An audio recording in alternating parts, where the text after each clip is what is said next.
Welcome to AETCM, the Evidence Medicine channel. Today we're discussing about a 40-year-old male who came to ER with complaints of fever.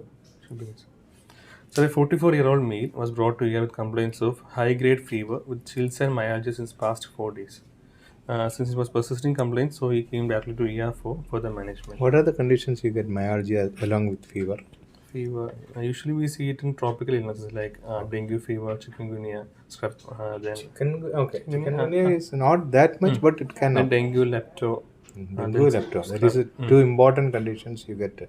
Severe muscle pain. Viral infections. Almost all viral infections also, including COVID. You can have severe myalgia. But there is a difference between myalgia and myositis. What is that? Post-inflammatory, post-infectious polymyositis also very common in tropical countries. Which condition you get myositis? Myalgia you get almost all type of viral fevers. Including in dengue it is myalgia. Myositis where you will get. Post-inflammatory. Which condition? We are presenting that condition. Leptospirosis. Leptospirosis is one classical condition. You get polymyositis. That means what? Inflammation. So what is the evidence? What is the evidence? Elevated CK. Elevated CK. Elevated CK will be very high, very high in CK. thousands. Okay. So that is a one classical condition. There are so many other diseases patient can present with post-infectious polymyositis. When leptospirosis is one classical condition, you get polymyositis. All other viral fevers are myalgias. Okay. Just muscle pain. Okay. So this patient's basic history was like 4-day history of high-grade fever with some chills, myalgia. It was persisting since past 4 days. So, but it didn't show any outside. He came directly to our hospital for the first time. So, initial 10-second assessment, he was conscious, urine obeying to my commands. So, went to the primary survey. He had a patent airway. There was no signs of any obstruction. A breathing part, he was tachypneic with a respiratory rate of 32 per minute, and SpO2 was maintained only 86% in room air. And on auscultation, he had bilateral crepitations, but more over the left side. So I started him on supplementary oxygen with 6 liters of O2 on face mask and continued my primary survey. Circulatory part, he had a heart rate of 109 per minute and blood pressure was 130 by 80. And disability, he had a full score of GCS and pupils were equally reactive. Exposure part, he was febrile and GRBS was 138 milligram per deciliter. But after initial primary survey, we reassessed the patient. He was still tachypneic. Even with the SpO2 increase after the supplementary O2, but his efforts were not improving. So we started him on BiPAP. How many days fever? 4 days fever. So we started him on BiPAP with a rate pressures of 12 by 6 and continued our survey. Some adjuncts were taken. An ABG was taken. It was showing a compensated metabolic acidosis. pH was 7.44. PCO2 was 27 and bicarb was 18. Compensated or something else is there? What do you mean by compensation? 7.4. It's a type 1 respiratory failure patient. No, what do you mean by you might have seen so many compensations in ER. What do you pH mean? should be in normal range. It has to be normal range towards the acidotic range. Okay. If an acidosis is compensation is occurring for a acidosis, it will never cross to the opposite side of the pH. Okay. Here it has become 7.44. It has gone to alkalotic side. That means it is not simple compensation. Something else might have occurred to go to the make the pH towards the alkalotic side. So you cannot tell it is compensation. There is compensation. On top of that, there is another problem. Secondary. Okay. Secondary problem is there. Whether it is secondary we don't know. So the values were like pH was 7.44, PCO2 was 27.7 and bicarb was 18.9. So in our ABG we also get some additional parameters. So creatinine was found to be 3.96. It doesn't have any previous comorbs or any other history of renal failure in the past. So again, electrolytes everything was within normal limits. So this was a finding in the lactate was 1.5. We also took an ECG. ECG was showing only sinus rhythm, sinus tachycardia with 109 beats per minute. With these findings in the ABG, what will be the differentials for the respiratory distress?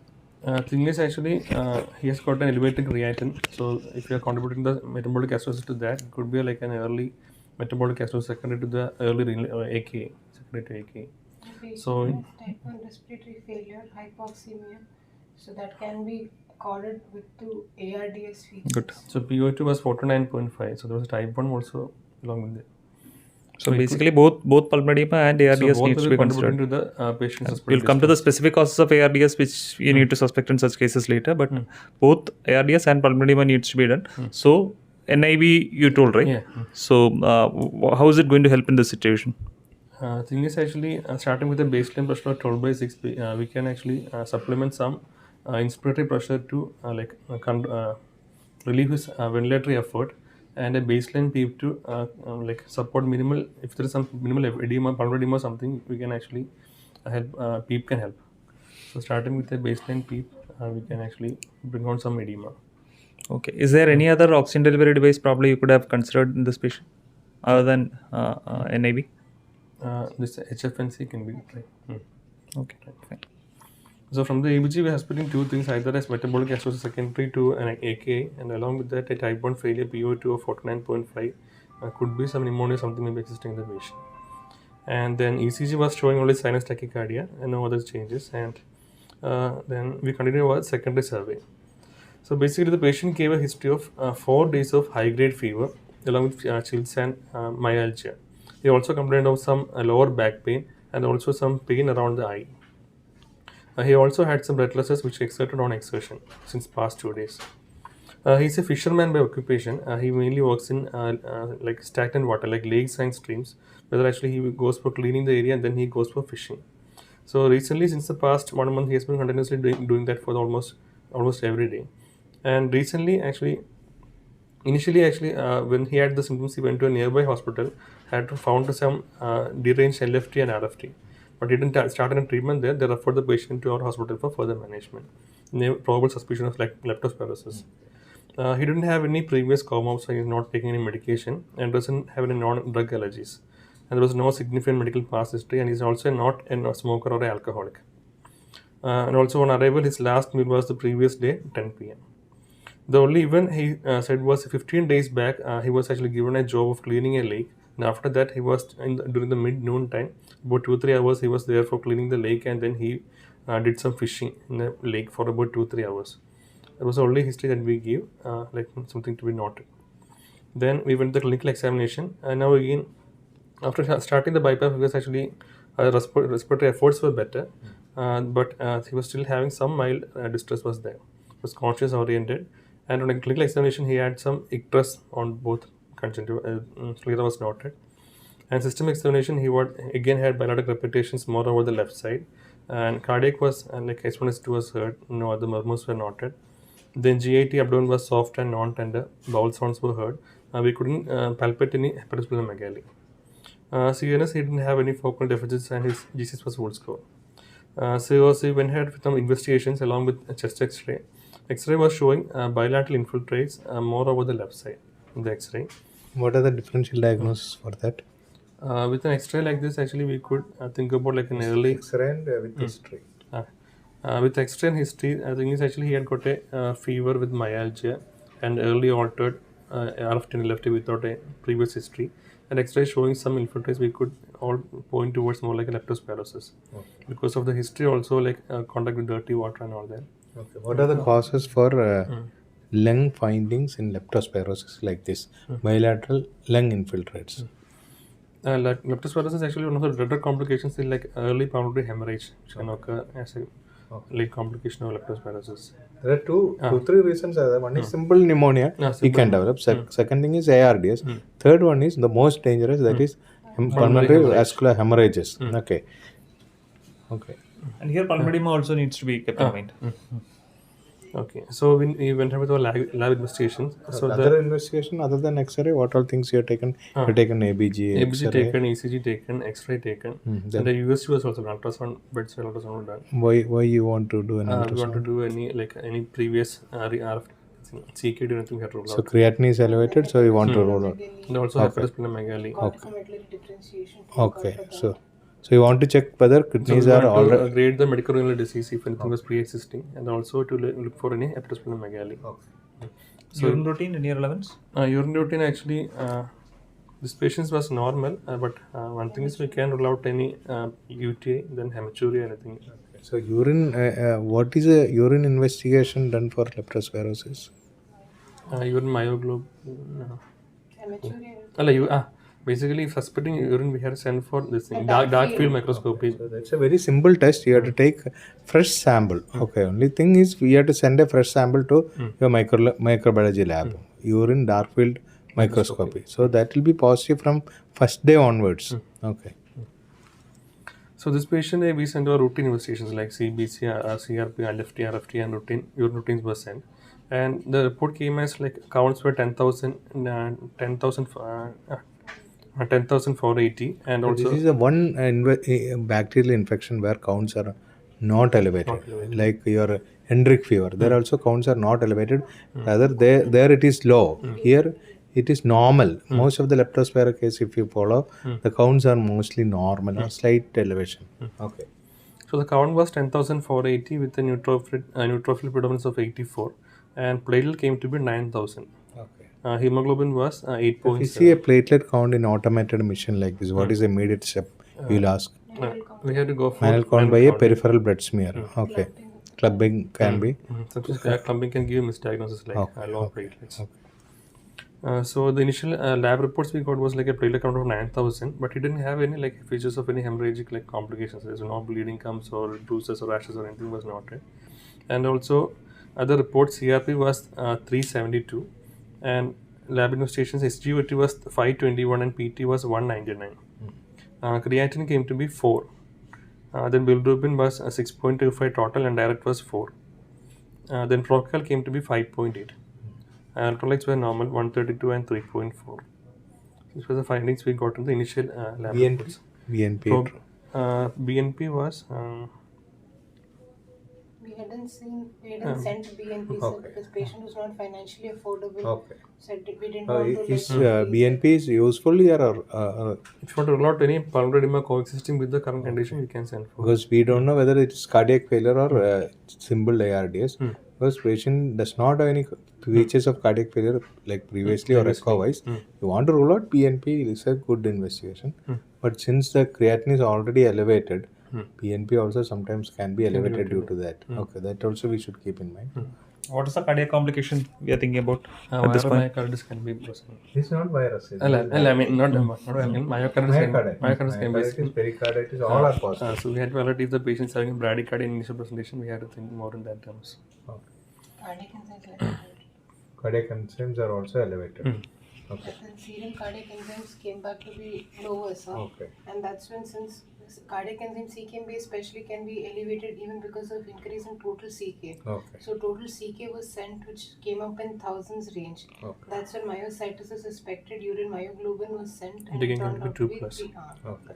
Urine myoglobin is very high. 2 plus. Okay. CK? CK initial value was 1,490. Then second day it came to be 2,165. It is very high. It is elevated. So our normal range was actually 0 to 200. So it is very high.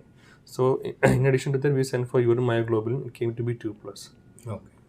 So this patient was admitted in our ICU for further management.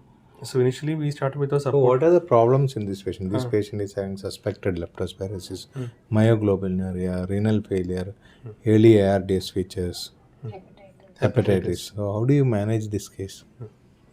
So basically we have multiple issues. One is patient otherwise hemodynamically stable and BP everything is maintaining, but lab reports show one is thrombocytopenia.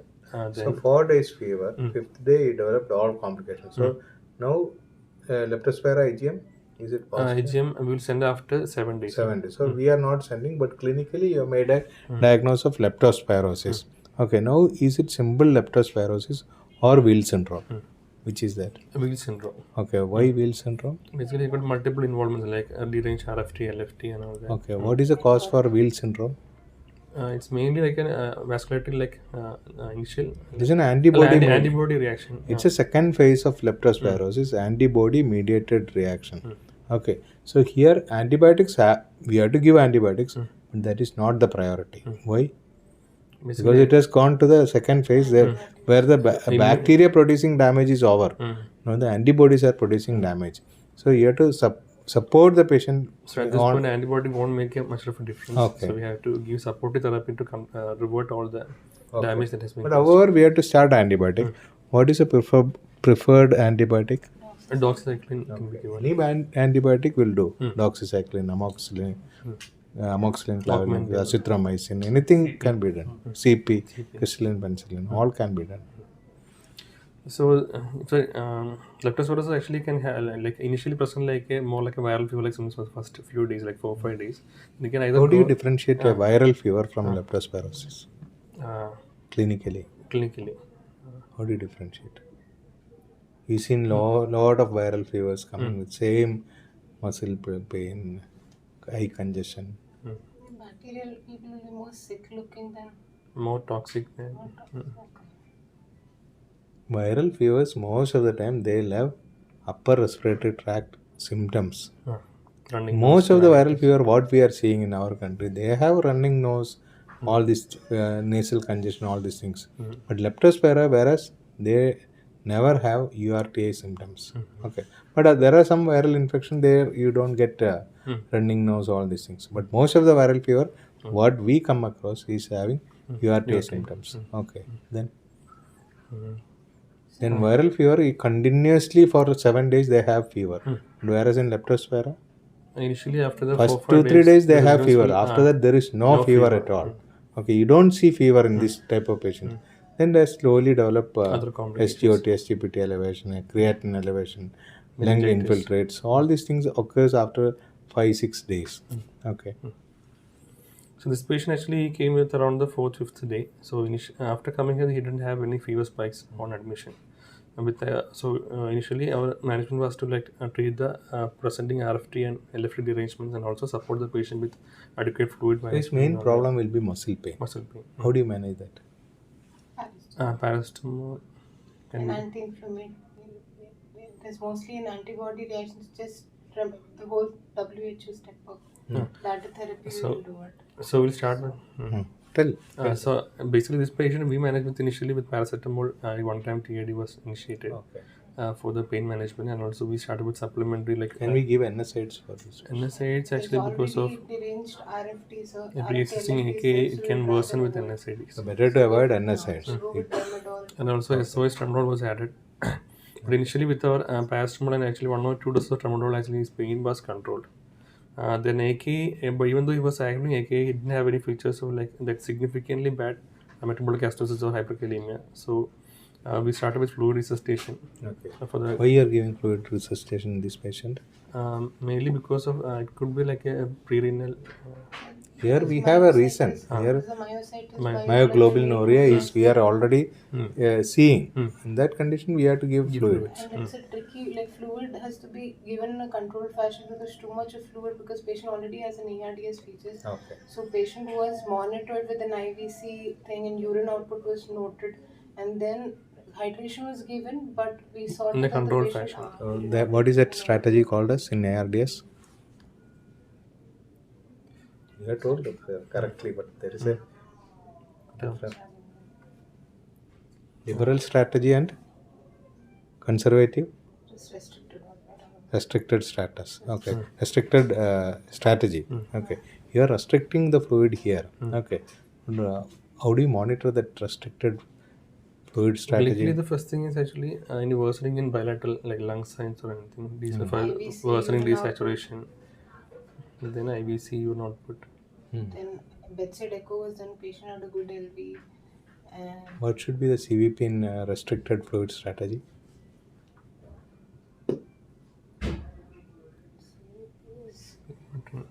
Liberal fluid strategy. You have to read all these things because fluid strategy in patient who are on ventilator who is having ARDS, it's a big topic. Okay, there what should be the CVP in restricted fluid strategy and liberal fluid strategies? Both are different. And restrictive, you have to ideally target as low as 4 to 6 CVP. Okay, and if need be, you have to give diuretics also. Okay.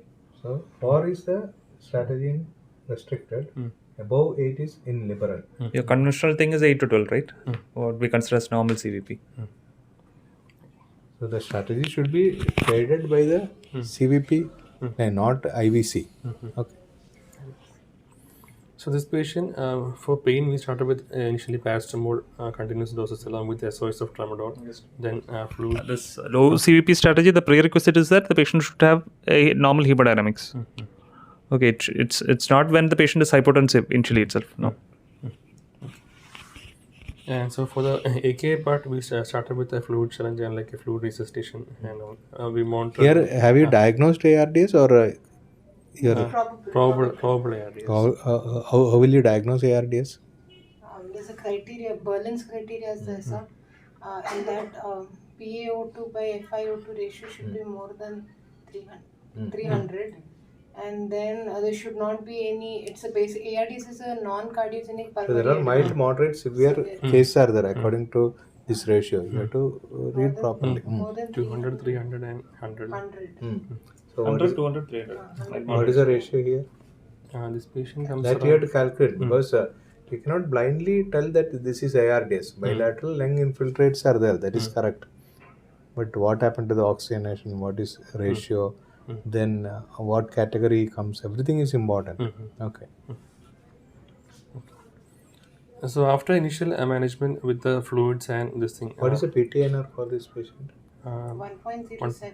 1.7. Platelets only are 9,000. So even though he didn't have any bleeding manifestations, initially we gave like a single half STP was given during the initial day of admission. But the second day actually it initially went up to like 15,000 and again dropped to around 5,000. But since even though he's having persistent like low platelets, it doesn't match the clinical appearance of the patient. So we went for a peripheral smear with counting. But like with manual counting, it showing about 50,000 counts. Noted. So later we withhold any further platelet correction. And but by the third or fourth day, his platelets on the lab report also started showing like 35, 40 like that. And clinically also actually he improved with this thing.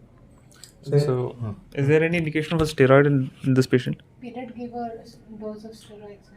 What is the real indication for methylprednisolone and leptospirosis? When do you get? Alveolar hemorrhage. Alveolar hemorrhage. Okay, that's one place where definitely steroid is indicated.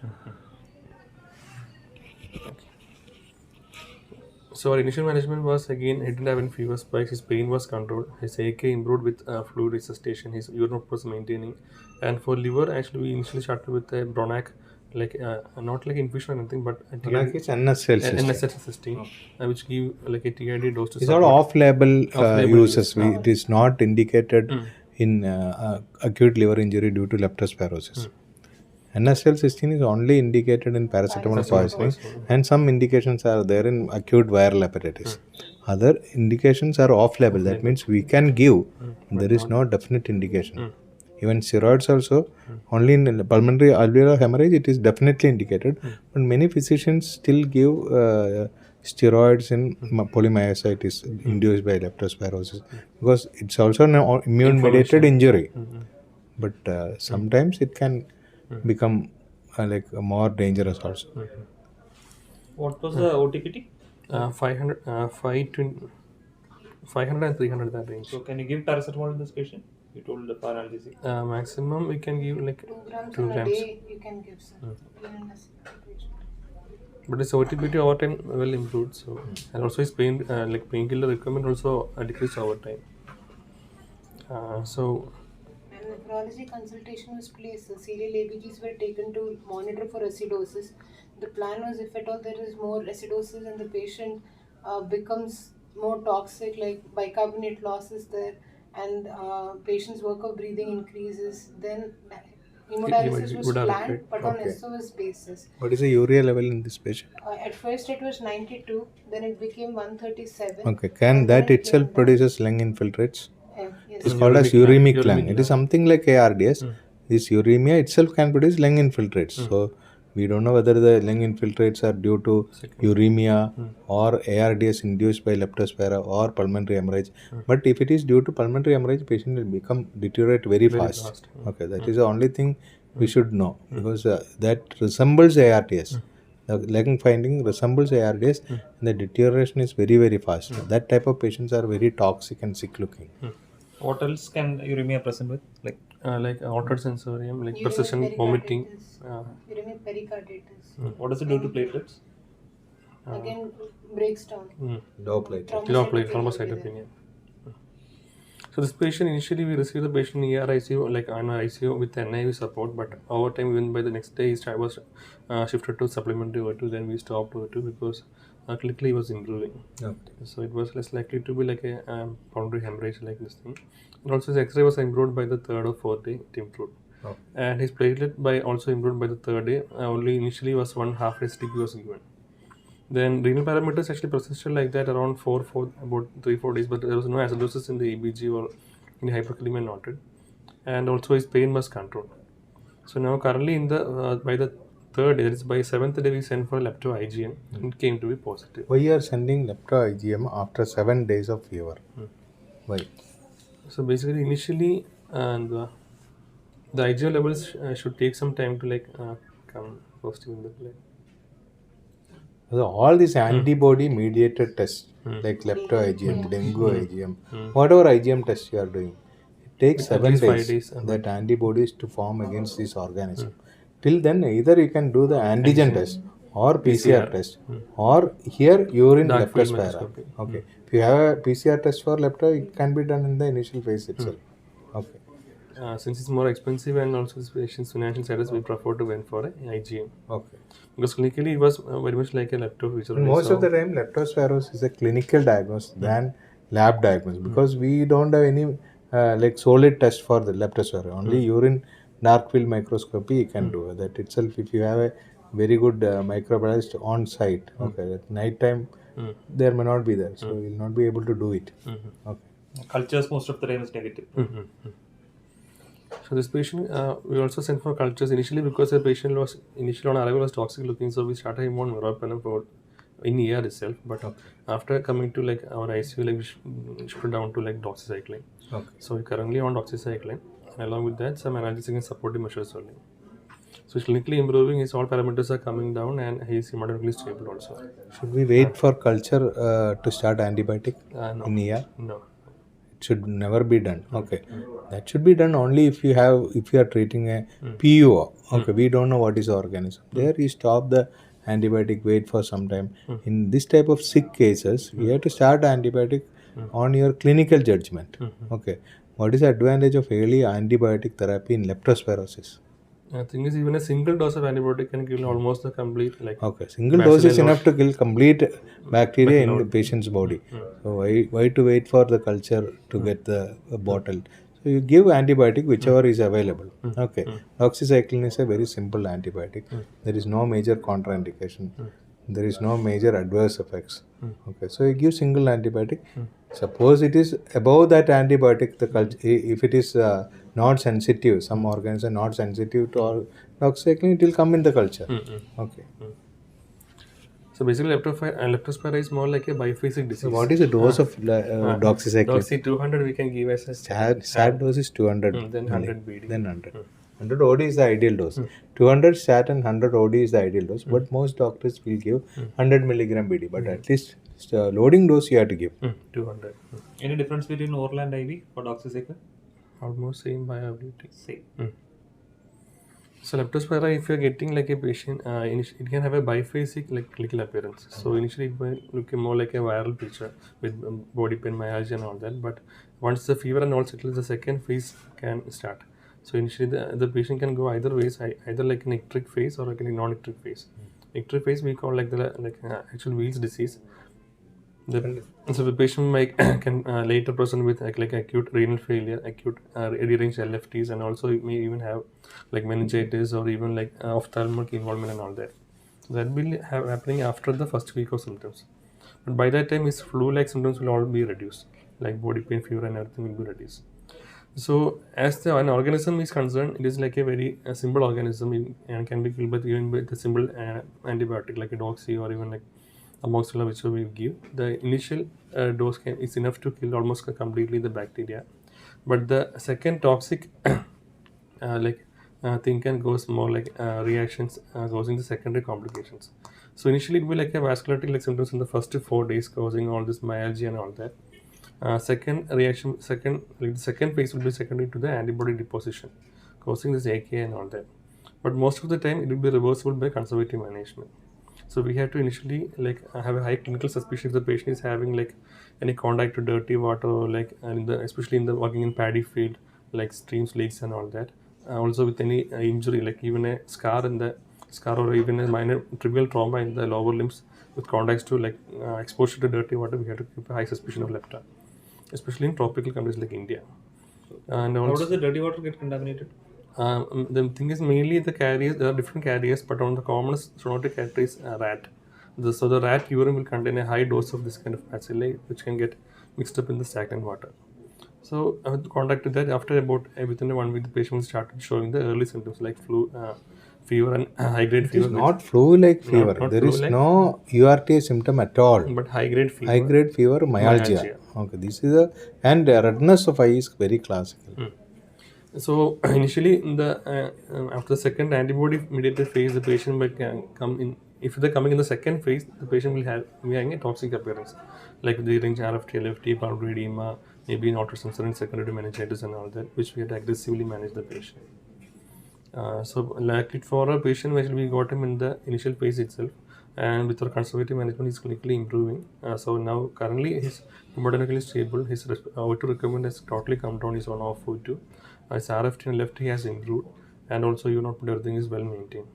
So clinically stable. It's the 8th day of his symptoms, and he's IgM positive, but he's hemodynamically okay.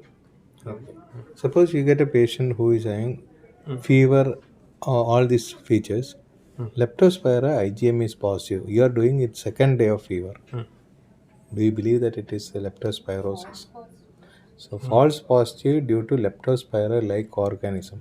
We are exposed every day for many organisms. So sometimes our leptospira IgM can be positive due to not because of leptospira ectohemorrhagica.